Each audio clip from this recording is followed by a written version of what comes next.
అందరికీ hi, welcome to Suji was vlogs. ఈరోజు వచ్చి హై ప్రోటీన్ బ్రేక్ఫాస్ట్.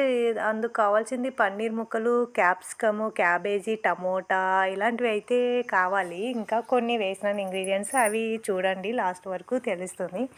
ఇది వచ్చేసి మీరు ఆయిల్ కానీ నెయ్యి కానీ కొంచెం వేసుకున్న తర్వాత ఆనియన్ పొడవుగా తరుక్కొని అవి వేసేసి, క్యాబేజీ కూడా పొడవుగానే ఉండాలి. ఇది పూర్తి అయితే డీప్ ఫ్రై చేయొద్దండి, కొంచెమే వేయించాలి అన్నీ కూడా ఇంగ్రీడియంట్స్. తర్వాత వెల్లుల్లి ముక్కలు కొంచెం వేసి అందులోనే వేయించి తర్వాత స్టెప్ బై స్టెప్ అన్నీ వేసుకుంటా రావాలి. టమోటా ముక్కలు, క్యాప్సికము, పన్నీరు వేయాలి. ఇట్లా పన్నీర్ ముక్కలు వేసిన తర్వాత కొద్దిగా వేయించేసి పన్నీరు మళ్ళీ కొంచెము తురిమింది అయితే వేయాలి. మనం తిన్నప్పుడు కొంచెం గ్రేవీ లాగా ఉంటుంది, ఎందుకంటే దీంట్లో రైస్ ఏమి వేయం కదా, ఇంకా ఫ్రై లాగా ఇట్లే తినాలి. ఎగ్స్ కూడా ఉంటాయి ఇందులో. కొంచెం వేయించిన తర్వాత గ్రీన్ చిల్లీ వేయాలి. గ్రీన్ చిల్లీ వేసి క్యాప్సికమ్ ముక్కలు అన్నీ కొంచెం కొంచెమే వేయించాలి. తినేటప్పుడు అయితే టేస్ట్ అనిపిస్తుంది.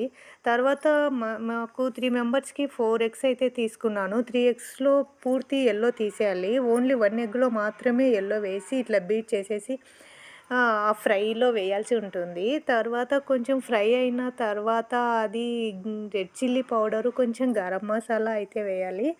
వేసిన తర్వాత ఈ బీట్ చేసిన ఎగ్ కూడా అందులో వేసేసి కొంచెం మనం వెయిట్ చేస్తాం కదా, ఆమ్లెట్ వేసినప్పుడు కొంచెం తిప్పేకి అంతసేపు అయితే ఉండే తర్వాత గెరిటతో అయితే కలపాలి ఈ ఎగ్ వేసిన తర్వాత. ఇదైతే బ్రేక్ఫాస్ట్కి బాగుంటుంది, అలాగే డైటింగ్ చేసే వాళ్ళకి బాగుంటుంది. లేదు మీరు ఆఫ్టర్నూన్ తినాలా అనుకున్నా కూడా ఇందులో కొంచెం ఒక చిన్న కప్పు రైస్ అయినా వేసుకోండి, ఫ్రైడ్ రైస్ లాగా.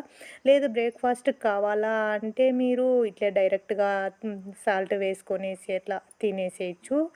చాలా స్ట్రెంతీ ఫుడ్, డైట్ చేసే వాళ్ళకి అంతా బాగుంటుంది. Please subscribe. Thank you.